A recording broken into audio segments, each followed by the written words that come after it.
हमारी आज की कहानी का शीर्षक है गाय का वचन। ये कहानी एक गाय और शेर की है जो हमें अपने जीवन में एक बहुत ही सरल और महत्वपूर्ण तथ्य को अमल करने की प्रेरणा देती है। तो कहानी अंत तक सुने और ऐसी बहुत सी प्रेरणादायक कहानियों के लिए चैनल को सब्सक्राइब कर ले। आइए कहानी शुरू करते हैं।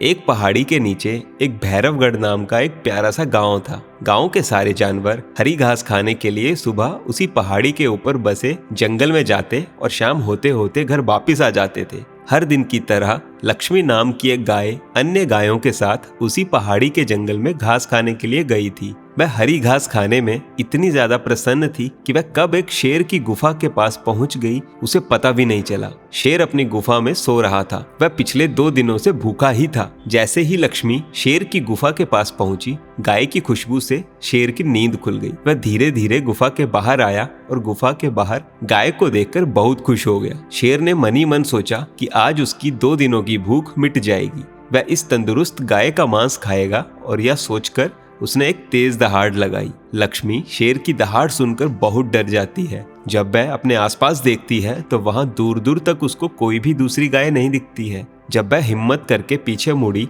तो उसे सामने शेर खड़ा हुआ दिखाई दिया। उस शेर ने लक्ष्मी को देखकर फिर दहाड़ लगाई और लक्ष्मी से कहा, मुझे 2 दिनों से कोई शिकार नहीं मिल रहा है। मैं भूखा हूँ। शायद इसलिए भगवान ने मेरा पेट भरने के लिए तुझे यहाँ पर भेजा है। आज मैं तुझे खाकर अपनी भूख मिटा लूंगा। शेर की बात सुनकर लक्ष्मी डर जाती है। वह रोते हुए शेर से कहती है, मुझे जाने दो, मुझे मत खाओ। मेरा एक छोटा बच्चा है जो अभी सिर्फ मेरा ही दूध पीता है और उसे घास खाना अभी तक नहीं आया है। लक्ष्मी की बात सुनकर शेर हंसते हुए कहता है, तो क्या मैं अपने हाथ में आए शिकार को ऐसे ही जाने दूं?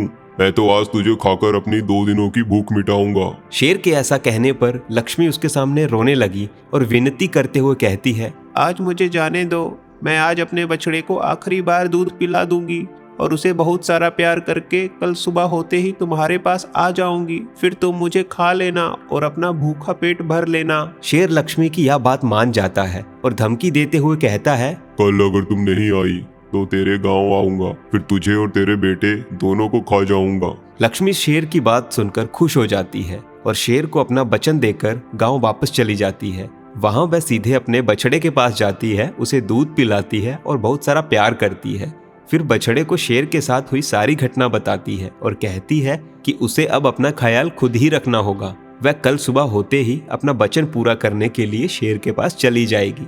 अपनी माँ की बातें सुनकर बछड़ा रोने लगता है। दूसरे दिन सुबह होते ही लक्ष्मी जंगल की तरफ निकल जाती है और शेर की गुफा के सामने पहुंचकर शेर से कहती है, मैंने अपने वचन के अनुसार मैं तुम्हारे पास आ गई हूँ। अब तुम मुझे खा सकते हो। गाय की आवाज सुनकर शेर अपनी गुफा से बाहर निकल कर आता है और भगवान के अवतार में प्रकट होते हैं। वह लक्ष्मी से कहते हैं, मैं तो बस तुम्हारी परीक्षा ले रहा था। तुम अपने वचन की पक्की हो। मैं तुमसे बहुत प्रसन्न हुआ। तुम अब अपने घर अपने बछड़े के पास जा सकती हो। इसके बाद वे गाय को गौ माता कहने का वरदान भी देते हैं और उसी दिन के बाद से सभी गायों को गौ माता कहना शुरू कर देते हैं। इस कहानी से हमें यह शिक्षा मिलती है कि हमें जान की बाजी लगाते हुए भी अपने दिए हुए वचन को पूरा करना चाहिए। यही हमारे दृढ़ व्यक्तित्व को दर्शाता है। अगर कहानी अच्छी लगी हो तो अभी सब्सक्राइब करें हमारे चैनल क्वेस्ट कहानियां को।